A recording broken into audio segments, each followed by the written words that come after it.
Fernando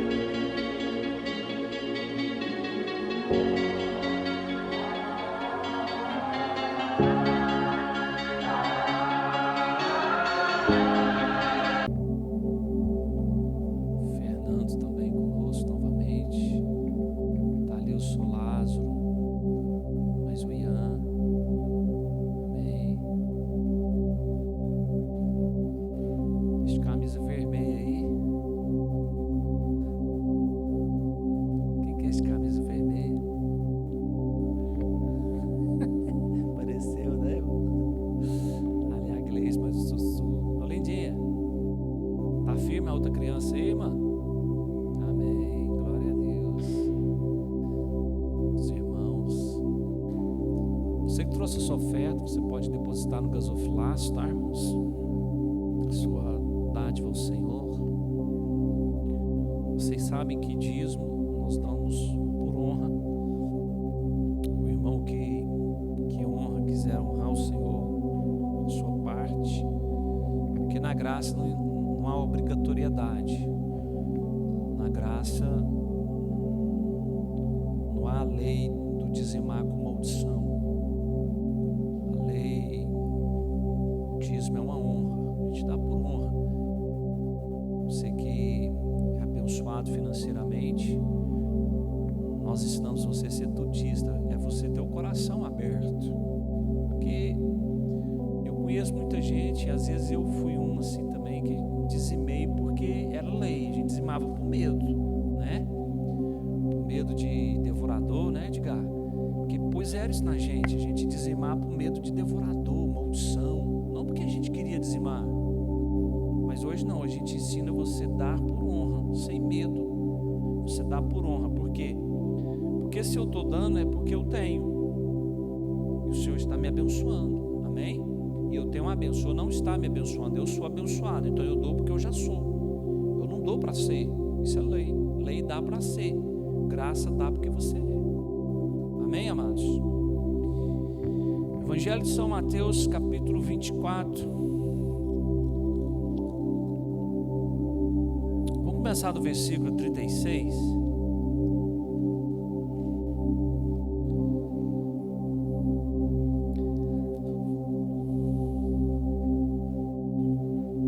Versículo 36.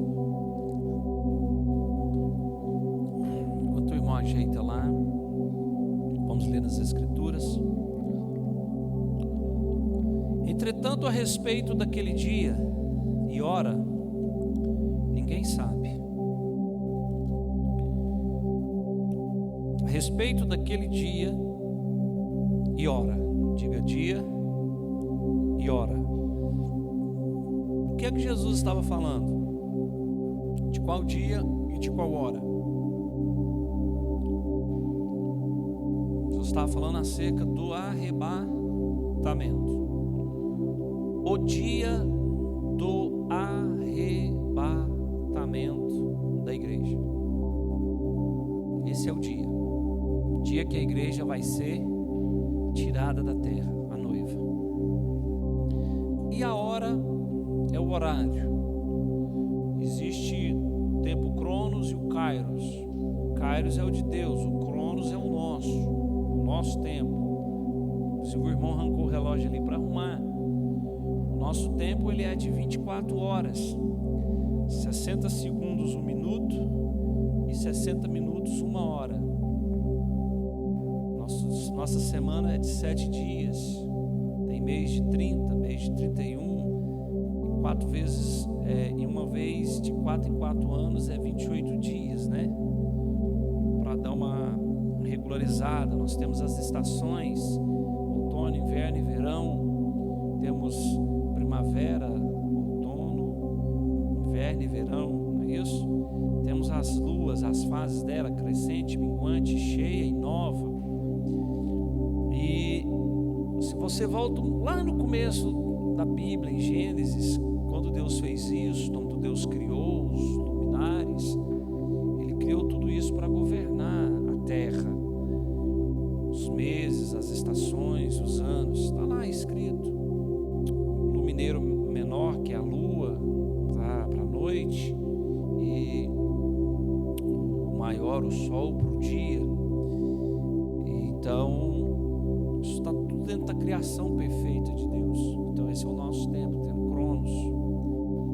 E aí então vem o primeiro dia, o segundo, o terceiro, o quarto, o quinto, o sexto. O homem é criado no sexto dia. O homem é criado no sexto dia, depois que Deus fez tudo. No sexto, Deus cria o homem. Por quê? Porque o sétimo dia é descanso, fala de graça. Deus criou o homem no sexto para viver no primeiro dia dele, já no descanso de Deus. Mas aí o homem veio e peca. Veja que Deus, ele cria o homem no sexto dia para viver o primeiro dia dele no sétimo, já no descanso de Deus. E a Bíblia nos ensina em muitos textos a descansarmos no Senhor. Um versículo em Salmos que diz: agrada-te no Senhor, e Ele vai fazer o quê? Ele vai conceder os desejos do teu coração. Então há vários textos bíblicos nos ensinando a nós nos agradarmos do Senhor, a confiarmos no Senhor, a descansarmos no Senhor, a deleitarmos no Senhor.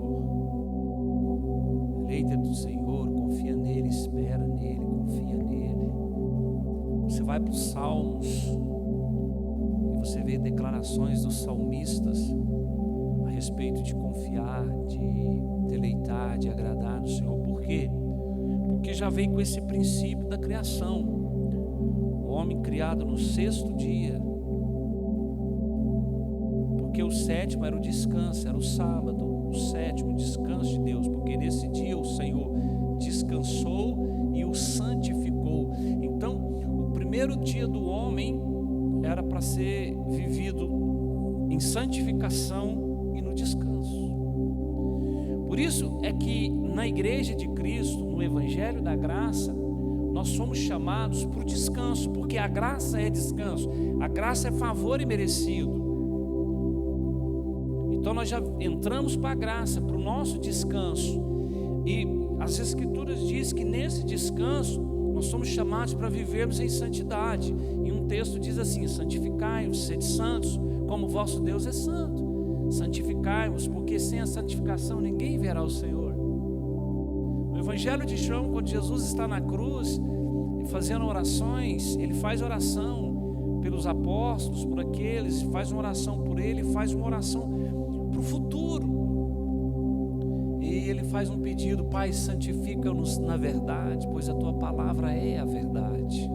Então, irmãos, veja que do princípio para o nosso é mesmo. Nós somos chamados à graça. O nosso primeiro dia em Cristo já é para vivermos na graça, na dispensação do descanso.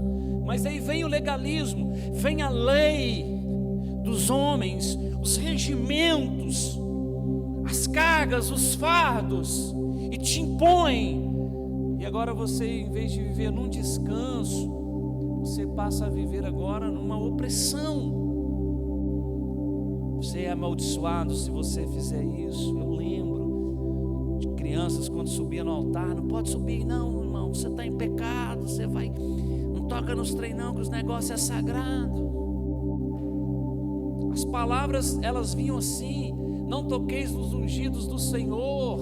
Não é assim? Até hoje usam isso, né? Aí você olha para os santos apóstolos que perderam a cabeça, foram decapitados, foram degolados, enforcados, queimados ao fio da espada. Olha para o apóstolo Paulo, quando ele dá o seu currículo, ele diz: olha, eu fui apedrejado várias vezes, perseguido por patrício, por irmãos, enciladas, passei fome, nudez, frio, escassez. E ele vai dando o seu currículo. Em nenhum momento você vê ele amaldiçoando alguém, dizendo: não toquei nos ungidos do Senhor. Pelo contrário, ele diz assim: nós, os apóstolos, Deus tem nos feito como escárnio do mundo. E aí você vê um evangelho legalista que distorce tudo, distorce a minha comunhão com o Pai, distorce a sua comunhão com Ele, a sua vivência com Ele.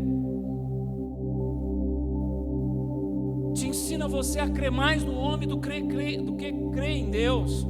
Ora, quem justifica o homem é Ele. Eu não tomo conta, eu não dou conta das suas palavras, das suas orações, das suas menções. Porque o Evangelho da Graça é para os arrependidos, irmão. É para os pecadores, assim como eu.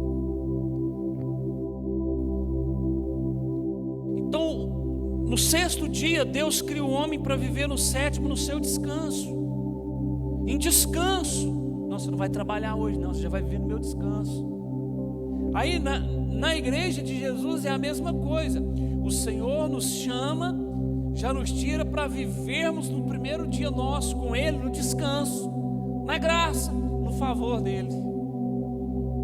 Mas aí o homem cria regras, estabelece. Você tem que dar 7 pulinhos, você tem que fazer sacrifícios financeiros, você tem que doar casas e terrenos para ser próspero, para se enriquecer, para prosperar. Para você ter um casamento feliz, você tem que fazer a aliança vermelha, aliança preta, aliança da rosa, aliança do roso, do cravo, da índia, de tudo, para você ter uma bênção.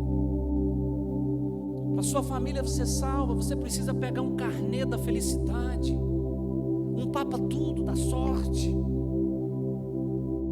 Não, irmão, a graça é o nosso descanso. Porque você olha para Ele, Ele já fez tudo.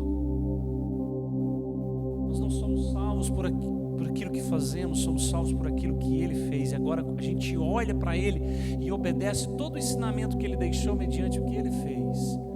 Então eu vivo nisso, eu creio nisso e começo a viver isso. Posso ouvir um amém, irmãos? Ontem no casamento eu disse para o irmão, falei, irmão, na lei havia um mandamento, na graça também tem um mandamento. O mandamento da lei é: não adulterarás. Mas o da graça é Efésios 5:25, que diz: maridos, amem as vossas mulheres. Aí eu trouxe para o singular e disse para ele: ame a sua mulher. Esse é o mandamento da graça. Esse é o mandamento da graça para os casais. E aí larguei ele, fui para a mulher e disse: irmã, também há um conselho para você. Provérbios, Salomão escreveu que a mulher sábia edifica a casa, mas a tola derruba. Mas eu vou para a igreja, nos conselhos do nosso apóstolo Paulo disse que você ganha o seu marido em silêncio. E foi mostrando na graça como que se vive a mulher e o homem. Então hoje nós vivemos no descanso de Deus. Por isso eu já não sou mais aquele. As pessoas falam, pastor, não, irmão, hoje eu enxergo o evangelho do jeito que ele é. Esses irmãos que estão comigo aqui já me acompanham, vocês já estão sobre o meu pastoreio por 10 anos. A gente tem muita coisa para aprender. Muitas coisas, às vezes vocês já foram libertos de algumas coisas que eu não fui, e às vezes eu já fui liberto de coisas que vocês não foram. Por quê? Porque a minha mente, ela tem muita coisa, muito estudo, muita teologia, muita doutrina, indo de uma para outra, estudando. Então a gente vai catando um pouco de tudo, e aquilo vai entrando, e aquilo vai virando uma salada, um Frankenstein.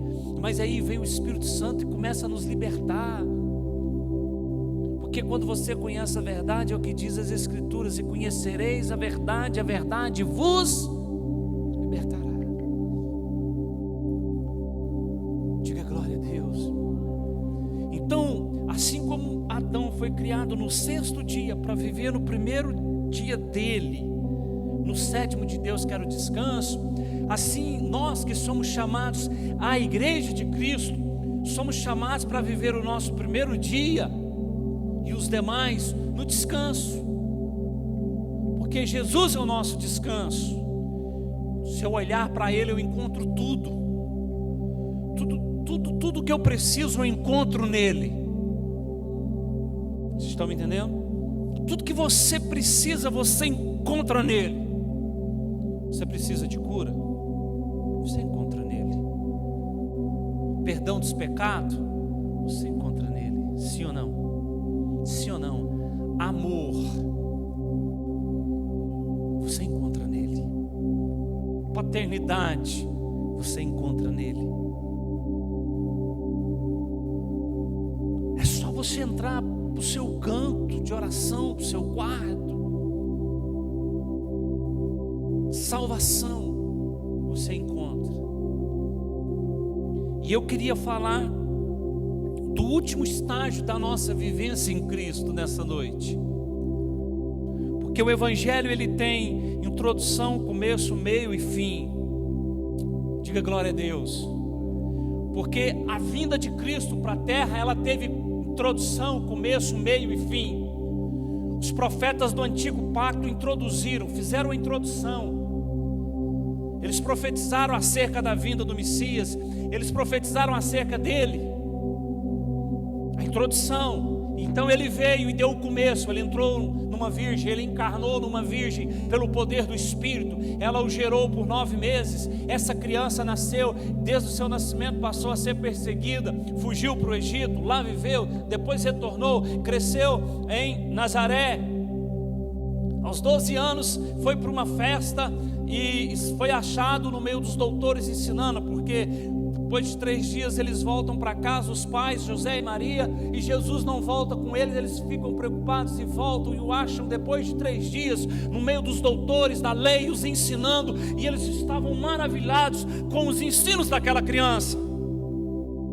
E depois ele surge aos 30 anos sendo batizado, indo até João para ser batizado no Jordão. E agora ele já está no meio da história. E então ele é batizado pelo Espírito Santo. O Espírito Santo desce sobre ele.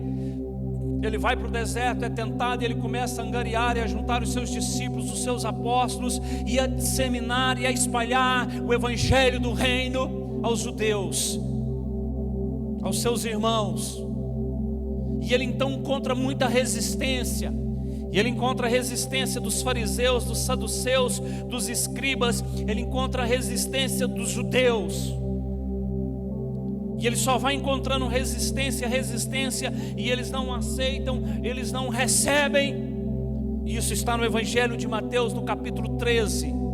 Ao passo então que ele olha para aquele povo e ele sai de Jerusalém e vai para a beira do mar, fala de multidão, e ele então não volta mais para Jerusalém.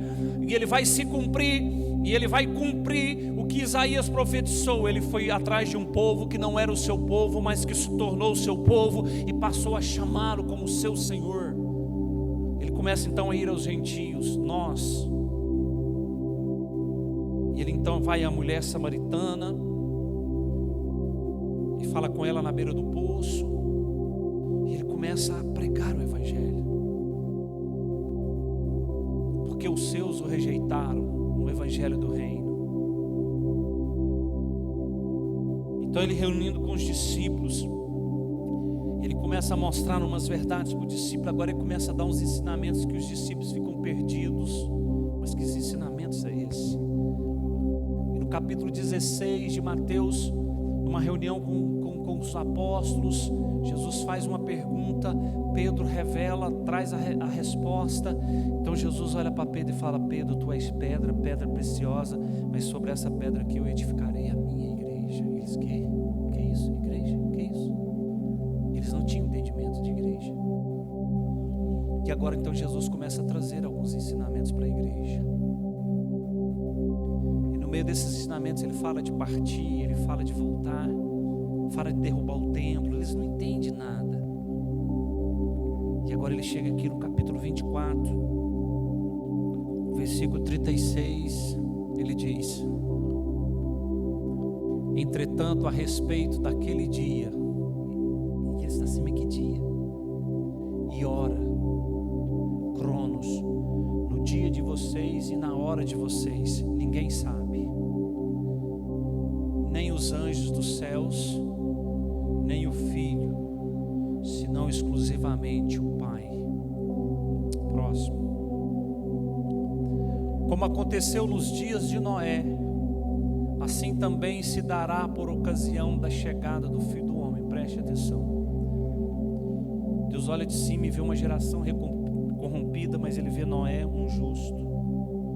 E Ele chega para Noé e fala: Noé, essa geração está toda corrompida, mas eu encontrei só você. Preste atenção, eu já ensinei isso aqui. Se você não estava, você vai ouvir agora. Deus então dá uma orientação para Noé construir uma arca. Deus fala para Noé: você vai construir uma arca. Ela vai ter tanto em comprimento, tanto em largura e tanto em altura. Você vai fazer 3 divisões. Você vai fazer o térreo, o andar do meio e o de cima. 3. Essa arca não vai ter nenhuma porta. Aliás, só que vocês vão entrar. Não vai ter nenhuma janela. Só uma escotilhazinha. Ela vai ser toda fechada.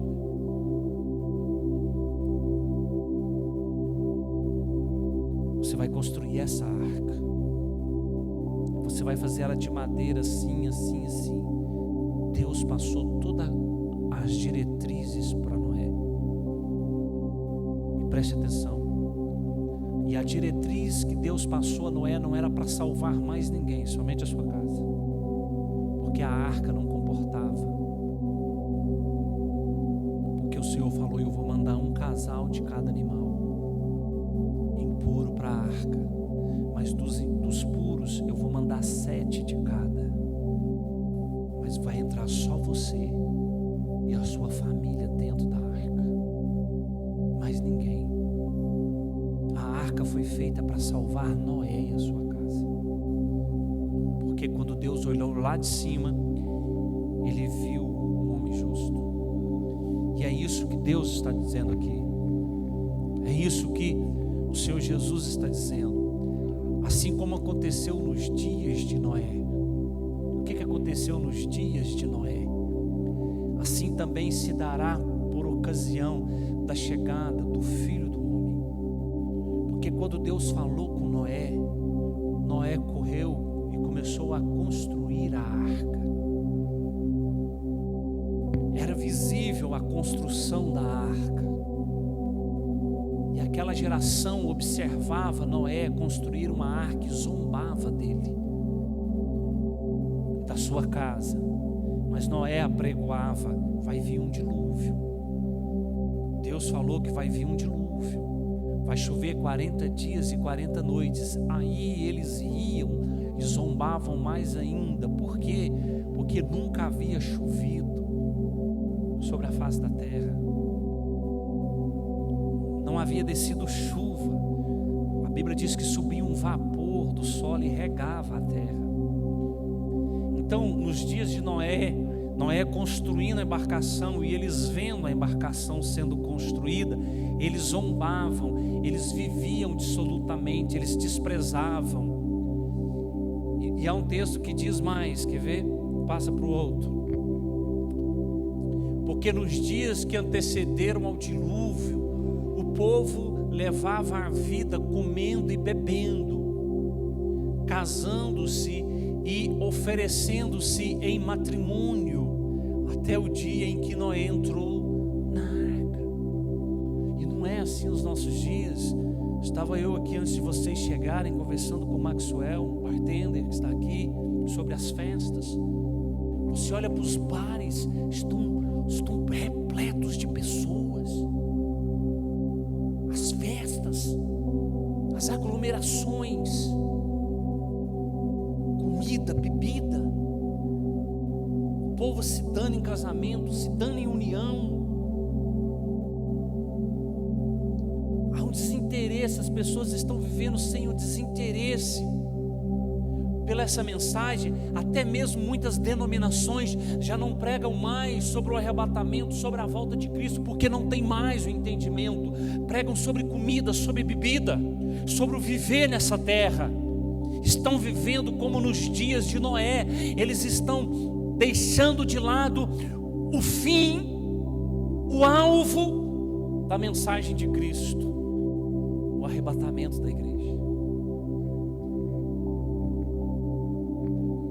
Então eles estão casando-se, oferecendo-se em matrimônio até o dia em que Noé entrou na arca. A arca foi estabelecida para salvar a casa de Noé, e ele entrou nessa arca porque ele ouviu. E há uma mensagem que nós temos ensinado, ministrado, é sobre o retorno dele, do Senhor, para buscar a sua igreja. Nós temos ensinado aqui sobre quem vai entrar e quem não vai entrar. Já causei polêmica quando eu disse que nenhuma criança fora vai subir, só a igreja. Nenhuma criança fora da igreja sobe no arrebatamento. Nenhuma, só os filhos dos crentes. Nenhuma criança lá fora vai subir, só as crianças dos santos, porque o arrebatamento é exclusivo da igreja, lavada e remida no seu sangue. Pastor, e as bases bíblicas eu dou? Aonde estavam as crianças do dilúvio? Quais crianças entraram dentro da arca? Aonde estavam as crianças que saíram de Sodoma e Gomorra? O anjo tirou Ló, a esposa, que olhou para trás, ainda virou uma estátua de sal, e as suas filhas que não tinham filhos. Aonde estavam as crianças daquela geração? Queimaram tudo com fogo e enxofre. Da mesma forma na igreja, somente os nossos filhos subirão. E eu vou mostrar aqui, por isso eu estou dizendo essas verdades hoje. Próximo versículo. E as pessoas nem notaram, até que chegou o dilúvio e levou a todos. Assim ocorrerá na vinda do Filho do Homem. Quando o arrebatamento vier, ele levará os seus para a glória. Aqueles foram guardados no dilúvio, mas o arrebatamento, o Senhor nos tirará e nos levará para um lugar que Ele prometeu. Próximo. Olha isso. 2 homens estarão na lavoura. Um será arrebatado, mas o outro deixado. Esses 2 homens podem ser pai e filho, podem ser irmãos sanguíneos, porque muitos de nós aqui temos irmãos que não servem ao Senhor. 2 estarão numa lavoura. 2 estarão numa lavoura, um justo e o outro injusto. O justo será arrebatado, mas o outro será deixado. Próximo. 2 mulheres estarão trabalhando num moinho, numa fábrica. Uma será arrebatada e a outra ficará para trás. 2 mulheres, 2 amigas, mãe e filha, tio e tia, 2 amigas estarão trabalhando, nora e sogra, trabalhando numa moinha onde eles moíam a cevada para fazer produto. Estarão trabalhando, estarão juntas. Uma será arrebatada e a outra ficará para trás. Próximo. Por isso, vigiai, porquanto não sabeis em que dia virá o vosso Senhor. Mas dentro desse versículo que eu li, há um texto que é acrescentado. Estarão 2 numa cama, marido e mulher. Um será deixado e um será tomado. Porque sabemos que há muitos casais onde a mulher serve ao Senhor e o homem não. E às vezes vice-versa, o homem serve ao Senhor, mas a mulher não.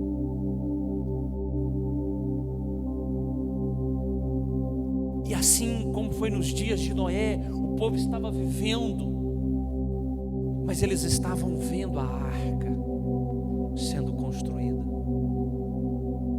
com seus olhos. Eles viam a arca sendo construída, mas eles ignoraram. Da mesma forma é hoje. Quantas institutas, denominações ignoram o fato do arrebatamento? Uns fazem chacotas, uns fazem brincadeiras, uns pregam um evangelho para você ficar, mas ao passo que o final desse evangelho é subir. O final, o término desse evangelho é a nossa partida para o Senhor. É a nossa partida para o Senhor. E aí ele continua no próximo versículo. E eu vos asseguro que naquela noite 2 pessoas estarão numa cama, uma será levada e a outra deixada. Obrigado, tá, irmão? Próximo versículo do texto que nós estávamos. 2 mulheres estarão trabalhando. Próximo.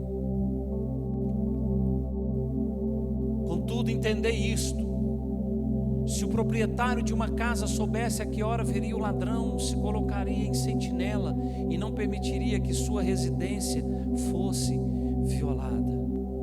Preste atenção, irmãos. Eu não sei o dia e nem a hora. Ninguém sabe. Jesus disse: ninguém sabe o dia e ninguém sabe. Quando alguém surge anunciando dia, hora, mês e ano, não creia. Porque tem muita gente na internet assim, anunciando dia, mês, hora. Eu conheço alguns. Recentemente eu falava com o pastor Maione acerca de um. Sempre quando íamos na convenção em Brasília, ele estava lá pregando sobre isso. E é um pregador de renome. Não creia nisso. Jesus disse: ninguém sabe, senão o Pai que está no céu. Nem dia, nem mês, nem ano.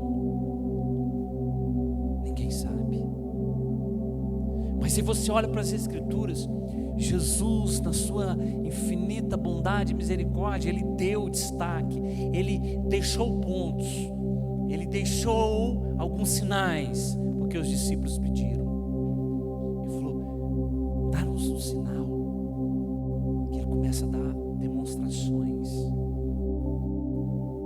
e ele fala de profecias. Aí ele entra no seu ministério profético e dá algumas profecias acerca, mas no final ele resume tudo. Portanto, ficar igualmente alerta. Qual tem sido o seu estado de alerta, irmão? Ficai alerta. O Senhor falou para Noé e ele construiu a arca, e ele ficou em estado de alerta. E o Senhor tem falado conosco acerca do arrebatamento. Qual tem sido o seu estado de alerta? O que você tem feito, como tem feito e por que tem feito? No que é que você tem dado mais valor? Ao que Jesus falou ou que o mundo está falando? Próximo versículo. Sendo assim, quem é o servo fiel e sábio? Quem é o servo fiel e sábio? A quem o Senhor confiou os de sua casa para dar-lhes alimento no seu devido tempo. Sabe com quem que ele está falando agora? Comigo. Sendo assim, quem é o servo fiel e sábio a quem o Senhor confiou os de sua casa? Quem é os da sua casa? A igreja. Aqui ele me confiou para dar-lhes alimento no seu devido tempo. A todo tempo eu tenho falado sobre isso aqui, a nossa vivência, a nossa partida no Senhor, os que já dormem no Senhor. E aí alguém um dia questionou o apóstolo Paulo, e o apóstolo Paulo então escreve uma carta, 1 Tessalonicenses capítulo 4, versículo 13. Olha o que o nosso apóstolo vai dizer. Quando ele foi questionado, 1 Tessalonicenses,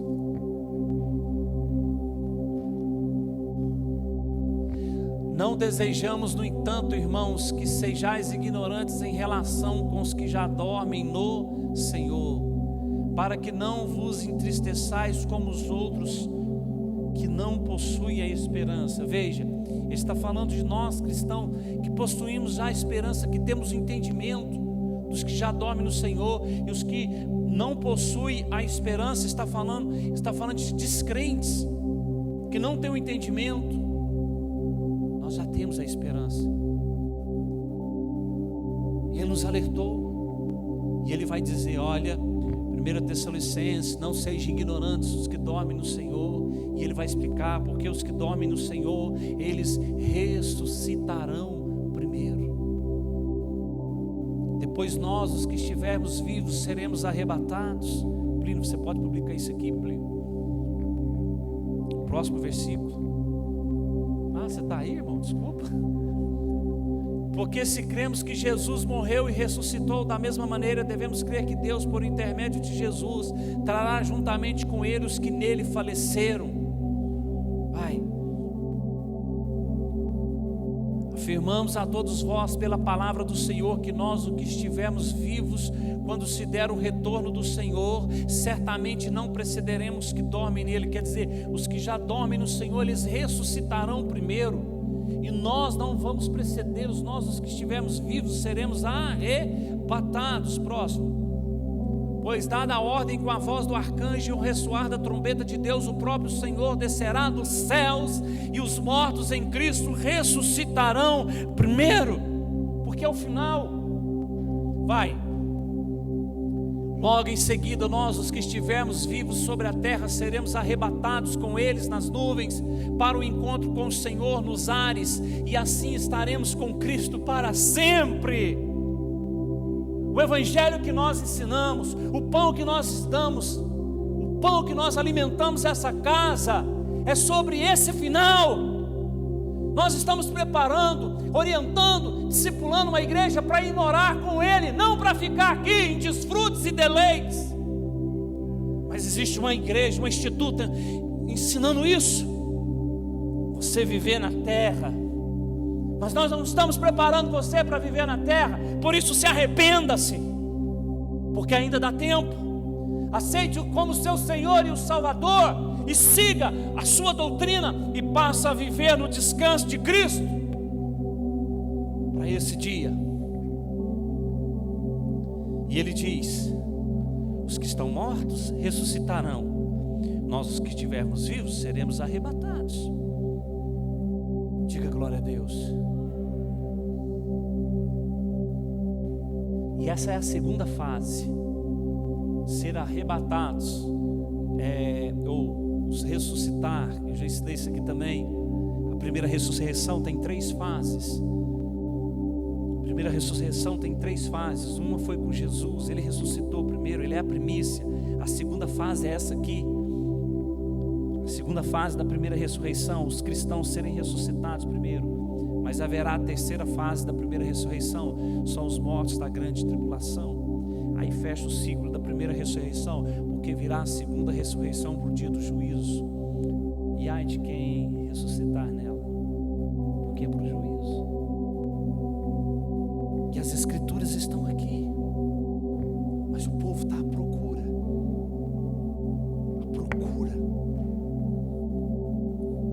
Quando você olha para os cristãos lá fora, e você olha para os cristãos daqui, chega a nos entristecer até nós mesmos.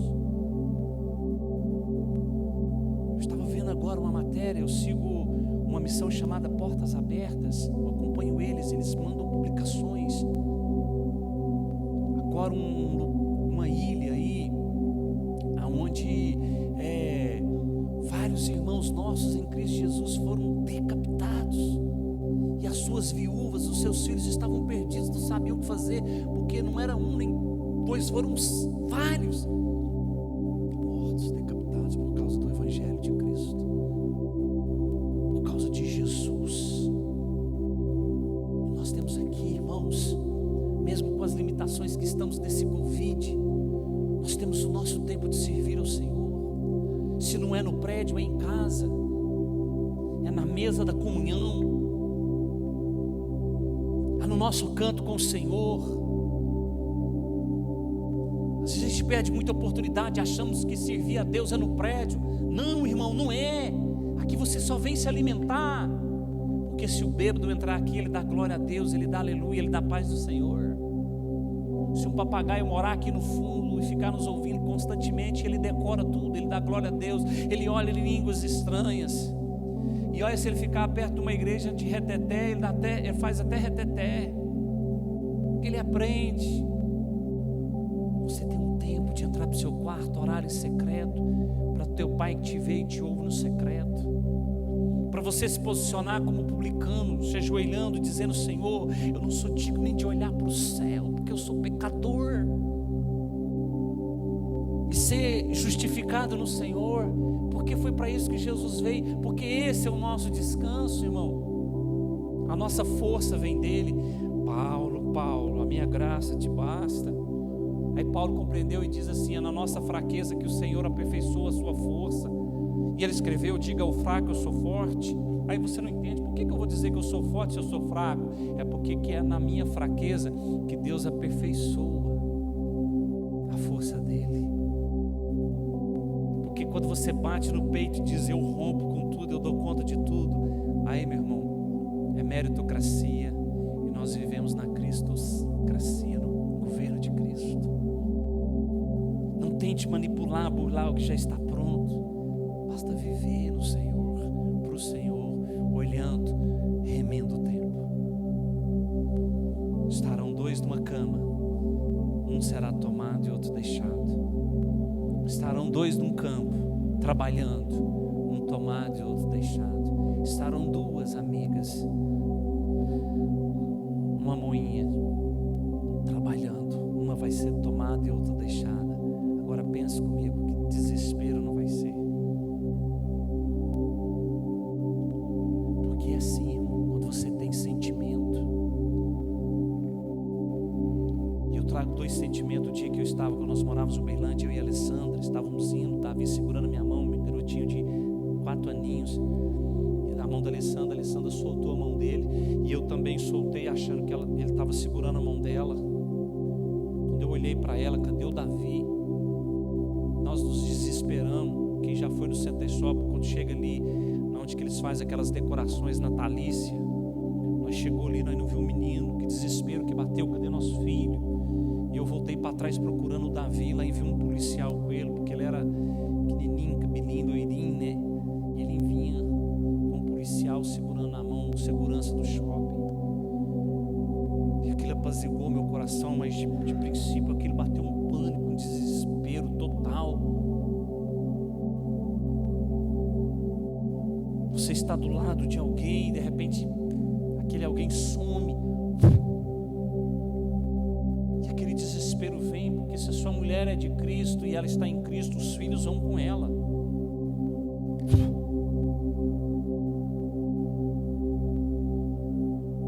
E o outro sentimento foi hoje, de partida de mamãe. Eu vi a mamãe entrar dentro do carro, e ela chorando, se despedindo, e os meus irmãos chorando, e quem estava lá chorando, vendo ela e ela se despedindo. Isso é terrível. Quem já passou por isso sabe. Fala que dia nós entramos lá no hospital, no pronto-socorro, né, Sussu? Fizemos aquela oração, né, irmã? Com o consentimento de vocês. O pai do Sussu, mas o esposo da irmã.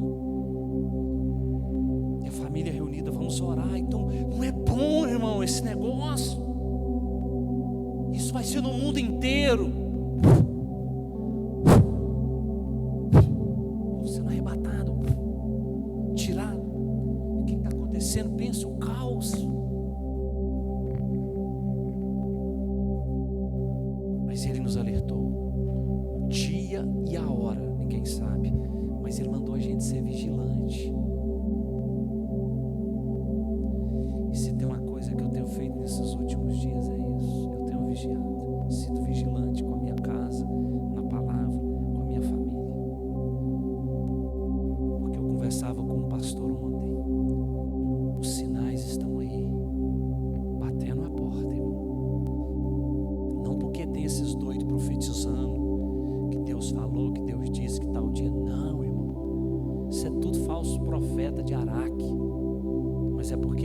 Escrituras dizem, e é nelas que eu me firmo. E eu digo para você, o final está chegando. O final dessa mensagem da graça, o final de todo esse trabalho de 2000 anos de Cristo ter morrido na cruz, está chegando ao final. E é no arrebatamento da igreja, quando a igreja for tirada, porque depois é o milênio. Grande tribulação, 7 anos depois o milênio.